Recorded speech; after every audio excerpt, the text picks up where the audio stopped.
I found my husband in our living room with my son's fiancée only a few hours before the wedding.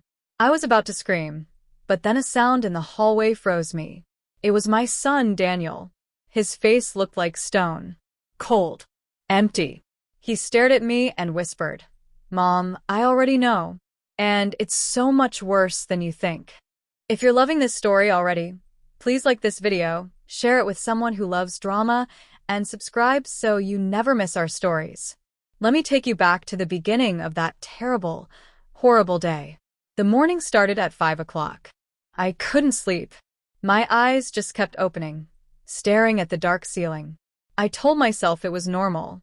Any mother would feel nervous on her son's wedding day, right? I climbed out of bed quietly, trying not to wake Marcus, my husband. We had been married for 25 years. 25 years. That's a long time. Long enough to know someone inside and out. Or so I thought. I walked down the hallway to my home office. I'm an accountant. I work with numbers and money, helping people with their taxes. I run my own small business from home. It's not fancy, but it paid for Daniel's college. It helped when Marcus's job at the bank didn't bring in enough money. I was always the one making sure we had enough. I sat at my desk and turned on my computer. Numbers filled the screen, but I couldn't focus. My mind kept wandering to the backyard. In just a few hours, our garden would be full of people. White chairs would sit in perfect rows on the grass. There would be an archway covered in roses. I had spent months taking care of those roses, watering them, cutting away dead leaves, making sure they would bloom beautifully for today. Everything had to be perfect. Daniel deserved a perfect day. He was my baby, my only child. And today he was getting married to Madison. Madison. Just thinking her name made my stomach feel tight. She was beautiful. She had long dark hair and green eyes that seemed to sparkle. She came from a rich family. Her parents, the Ellingtons, owned half the buildings downtown. They had money, power, and connections. Madison was an architect, designing fancy buildings for important people. On paper, she was everything we could want for Daniel. But something about her always felt wrong. Off. Like a picture that looks nice, but doesn't quite fit the frame. I had seen things. Little things. The way her eyes would go blank when Daniel talked about his dreams. How she would check her phone during family dinners, her fingers scrolling and scrolling while Daniel tried to tell a story. How she would laugh at Marcus's jokes, but barely smile at Daniel's. Marcus. My husband. Lately, something felt wrong between us two. He had become distant. Quiet. He would stop talking when I walked into a room. His phone was always tilted away from me, like he was hiding something. When I asked what was wrong, he would just laugh. "Just work stuff, honey," he would say. "Big promotion coming. Lots of pressure." I wanted to believe him. When you've been married for 25 years, you want to believe.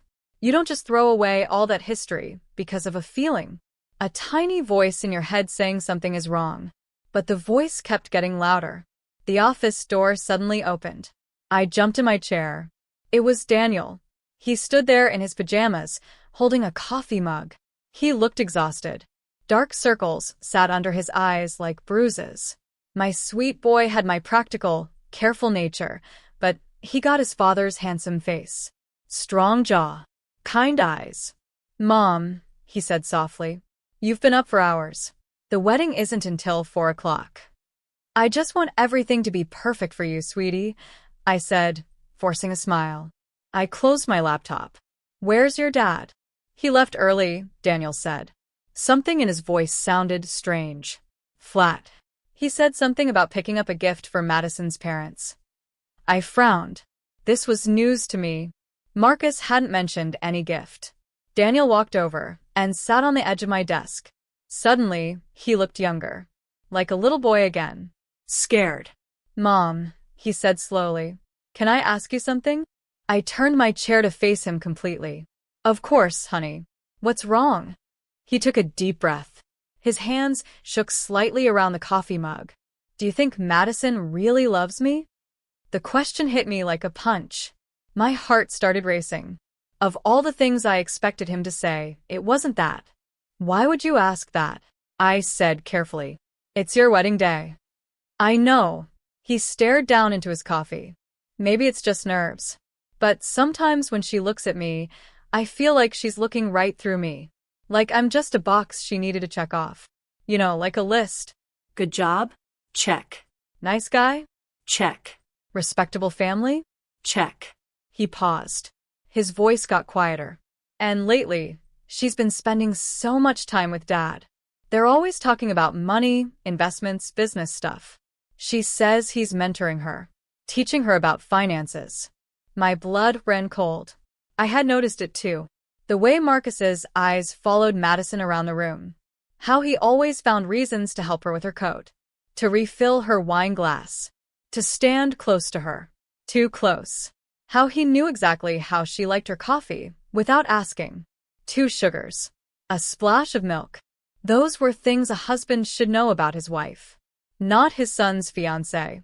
Wedding jitters are normal, Daniel, I said, reaching out to squeeze his hand. My voice sounded calm, but inside I was screaming. Marriage is a big step. The biggest step. It's not just jitters, Mom. His voice cracked. He looked up at me, and I saw pain in his eyes. Real, deep pain that made my heart break. I think she's in love with someone else. The room started spinning. What makes you say that? Little things, he whispered. The way her whole face lights up when Dad calls. How she always asks about him first when she comes over, not me. Yesterday I saw them in the garden together. Just talking. But the way he looked at her. He stopped. Swallowed hard. It wasn't how a father-in-law should look at his son's fiancée. I felt sick. My hands went numb. 25 years of marriage. 23 years of raising this beautiful boy. And now this? Daniel, that's a very serious thing to say. I managed to get out. I know, he said, looking miserable. And I hope I'm wrong. God, I hope I'm so wrong. Before I could respond, the door opened again. Marcus walked in. He was already dressed in an expensive shirt and perfectly pressed pants. His hair was combed. He looked perfect like always. Like a magazine picture of the ideal husband and father. Well, look at my 2 favorite people, he said with a big smile. But the smile didn't reach his eyes. He looked surprised to see Daniel in my office. Big day, son. You should be getting ready. Then he turned to me. And you, Sarah, you're going to wear yourself out before the ceremony even starts. He checked his watch. Oh, by the way, Madison just called. She's coming by around 10 o'clock. Some last-minute details about the seating chart she wants to discuss. I watched Daniel's whole body go stiff. What details? He asked. Oh, you know, Marcus said with a casual wave of his hand. Just making sure her parents don't sit next to your Uncle James after that political fight last Christmas. You know how particular her family is. She wants to discuss it privately because of all the politics involved. Of course, Daniel said. His voice was completely flat now. Dead. Can't have the wrong people sitting together. The tension in that small office was so thick I could barely breathe. I looked at my husband, then at my son.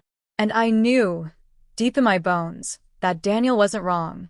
Something was terribly, horribly wrong in my house. And I was going to find out exactly what it was. After Marcus and Daniel left my office, I sat frozen in my chair. My heart was beating so fast I thought it might jump right out of my chest. I had a phone call scheduled with the caterer at 10:30. We were supposed to go over the final food arrangements. I had been planning this call for weeks, but I couldn't do it. Not now. I picked up my phone with shaking hands and called the caterer. I'm so sorry, I said, trying to keep my voice steady. There's a family emergency. Can we reschedule? It was a lie. But also, maybe it wasn't. Because something was happening. Something bad. And for the first time in 25 years, I was going to find out the truth. I spent the next 2 hours pretending to be busy. I cleaned the kitchen even though it was already clean. I folded towels that didn't need folding. I rearranged the flowers on the dining room table 3 times. But really, I was waiting. Watching. Listening. At 9:45, I heard Marcus's car pull into the driveway. I peeked through the kitchen curtains. He got out, checked his watch, and smoothed down his shirt. He looked nervous. Why would he be nervous? Then, at exactly 10 o'clock, another car pulled up. A sleek black car that I recognized immediately. Madison's car. She stepped out wearing a tight white dress. Her dark hair was perfect. Her makeup was flawless. She looked like she was going to a fancy party, not discussing a seating chart. My stomach twisted into knots. I watched through the window as Marcus walked over to her. They stood by her car for a moment, talking. Then Marcus looked around, like he was checking to make sure no one was watching. He put his hand on the small of her back and guided her toward the house. Not through the front door. Through the side door that leads to the living room. Why would they use the side door? My hands started sweating. Every instinct in my body was screaming at me. Something was wrong. Very, very wrong. I waited 30 seconds. Then I quietly walked down the hallway toward the living room. My footsteps were silent on the carpet. My heart was pounding so loud I was sure they would hear it. The living room door was slightly open. Just a crack. I could hear voices inside. Low voices. Whispers. I moved closer. Closer. Until I could see through the crack. And what I saw made my entire world collapse. Marcus and Madison were standing in the middle of the living room. Close together. Too close. Marcus had his hands on her waist. Madison had her arms around his neck. And they were kissing. Not a quick kiss. Not a friendly kiss. A deep, passionate kiss. The kind of kiss that told a story. A story of intimacy. Of history. Of love. I couldn't breathe. I couldn't move. I felt like someone had reached into my chest and ripped out my heart. This was my husband. The man I had spent 25 years with. The man I had trusted. The man I had built a life with. And this was my son's fiancée. The woman who was supposed to marry Daniel in just 6 hours. They pulled apart, and Madison laughed softly. "We need to be more careful," she whispered. "Sarah might see us." "She's busy with the caterer," Marcus said, stroking her hair. "She won't know a thing. After today, after the wedding, we can finally be together. No more hiding." "Are you sure about this?" Madison asked. "Marrying Daniel while being in love with you, it feels so wrong." "It's the only way," Marcus said firmly. "Once you're part of the family officially, we can be together all the time. No one will question it. We can see each other at family dinners, holidays, vacations. And eventually, in a year or 2, you'll divorce Daniel. By then, Sarah and I will have already separated. We'll both look like victims of failed marriages. No one will ever suspect we were together first." Madison smiled. A cold, calculating smile. "You're so smart, Marcus. That's what I love about you. You always have a plan." They kissed again. I wanted to scream. I wanted to burst through that door and destroy them both. My hands were shaking. Tears were streaming down my face. How could they do this? How could Marcus betray not just me, but our son? I took a step back, ready to confront them, ready to burn their whole evil plan to the ground. But then I heard something behind me. A tiny sound, like someone breathing. I turned around slowly, my heart in my throat. It was Daniel. He was standing in the hallway, maybe 10 feet away from me. His face was completely blank. Empty. Like all the life had been sucked out of him. His eyes were red. He had been crying. "Daniel," I whispered, my voice breaking. "How long have you been?" "Long enough," he said quietly. So quietly I could barely hear him. "I already know, Mom. And it's so much worse than you think." I stepped away from the living room door and walked over to him. I wanted to hug him, to hold him, to protect him like I did when he was little. But he stepped back. "How long have you known?" I asked, wiping tears from my face. 2 weeks, he said. His voice was dead. Hollow. I found text messages on Madison's phone. At first I thought I was going crazy. I thought maybe I was misunderstanding. But then I followed them. I saw them together at a hotel downtown. I watched them walk in holding hands like they were a real couple. My heart shattered into a million pieces. "Daniel, why didn't you tell me? Why didn't you cancel the wedding?" He finally looked at me, and the pain in his eyes was so deep, so overwhelming that I almost collapsed. Because I wanted to see how far they would go, he said. I wanted to see if Dad would actually let me marry her. If he would stand there at that altar and watch me promise my life to the woman he loves. I needed to know if my own father could be that cruel. And I whispered. Now I know, he said bitterly. He can. He absolutely can. From inside the living room, we heard Marcus laugh. That familiar laugh that I had loved for 25 years. But now it sounded like poison. What do we do? I asked Daniel. Do we confront them now? Daniel's face changed. Something hard and cold settled over his features. He looked like a stranger. Like someone I didn't even know. No, he said slowly. A small, cruel smile appeared on his lips. We don't confront them. Not yet. What do you mean? He leaned closer to me, his eyes burning with something I had never seen before. Rage. Pure, focused rage. They want to play games, he whispered. They want to manipulate us? Use us? Then we're going to play too. But our game will be better. And when it's over, they'll wish they had never betrayed us. I stared at my son, my sweet, kind Daniel, and I realized that Marcus and Madison hadn't just broken his heart. They had created a monster, and that monster wanted revenge. Daniel grabbed my hand and pulled me further down the hallway, away from the living room. We went into the guest bedroom, and he closed the door quietly behind us. His hand was shaking, but his face was ice cold. Mom, listen to me carefully, he said in a low voice. In about 20 minutes, Madison is going to leave. She and Dad think they're being so clever, but they have no idea what's coming. Daniel, what are you planning? I asked, my voice trembling. Part of me was terrified. Part of me wanted to see Marcus and Madison pay for what they had done. I've been preparing for this moment for 2 weeks, Daniel said. He pulled out his phone and showed me the screen. I hired a private investigator. I have photos of them together. Text messages. Hotel receipts. Everything. I have proof of every single time they met, every lie they told, every secret moment they shared. I looked at the phone.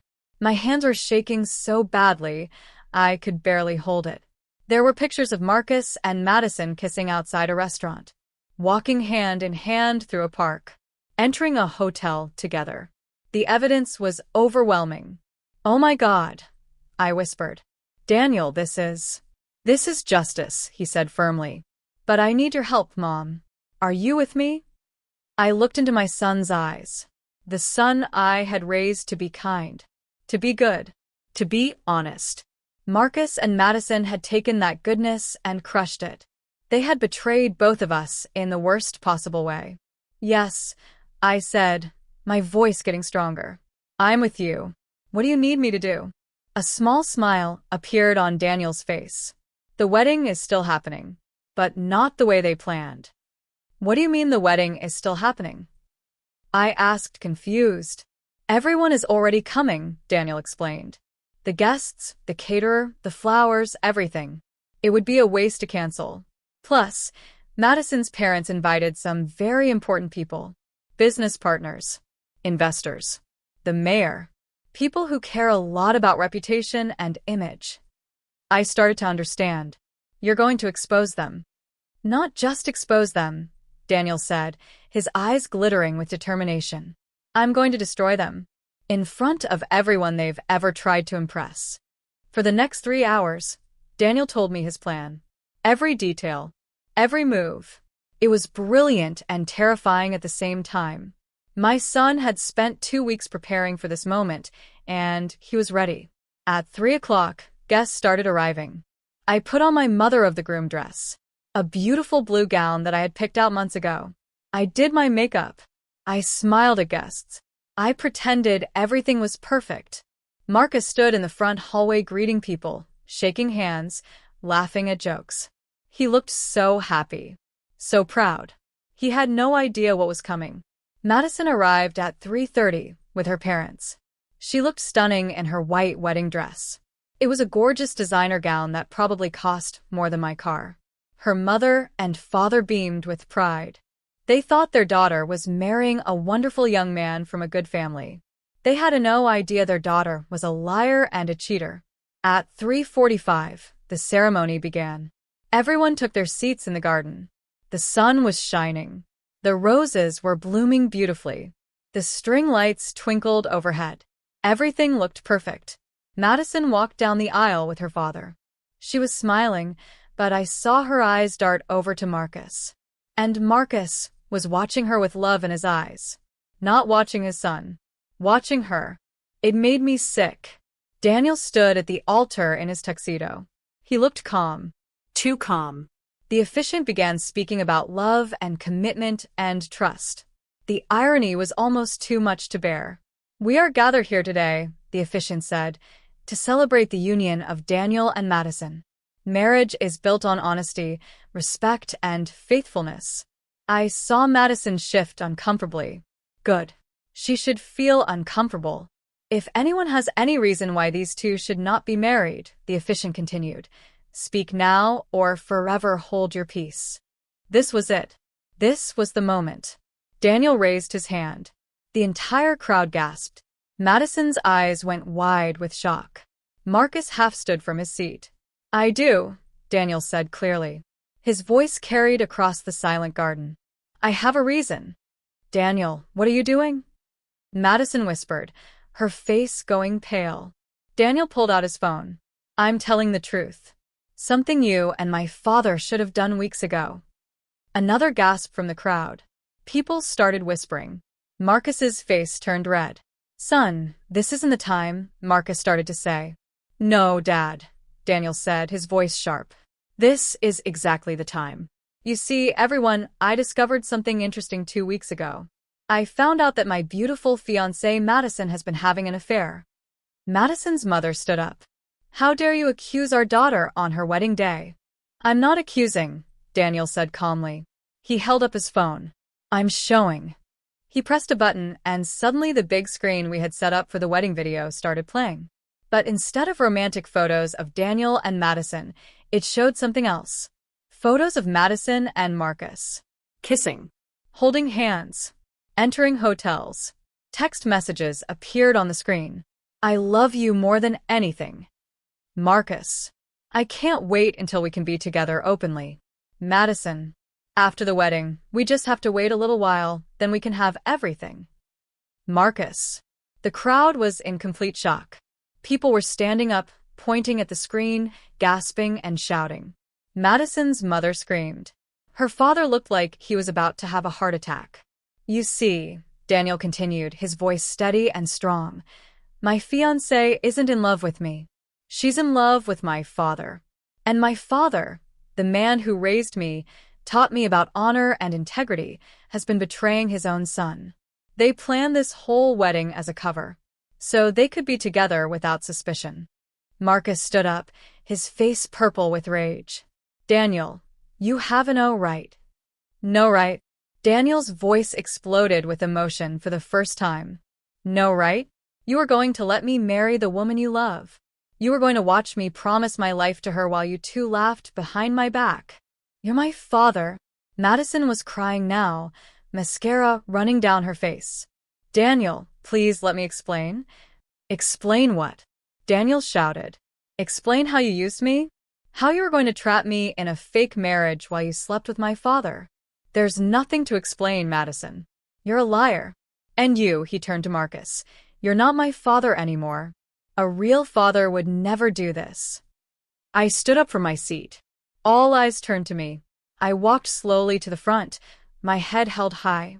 "I want everyone here to know," I said clearly, "that I am divorcing Marcus. Effective immediately. And Madison, I hope you and Marcus are very happy together, because you've both lost everything else." Madison's father stepped forward. "Madison, is this true?" Madison just sobbed, unable to speak. Her silence was answer enough. "You've disgraced this family," her father roared. "The wedding is off. And you," he pointed at Marcus, "stay away from my daughter, or I will destroy you. I know every business connection you have. Every client, every contact. By tomorrow morning, you won't have a job." Marcus's face went from red to white. He realized what he had lost. His son, His wife. his reputation, his career, everything. Daniel turned to me. Mom, let's go.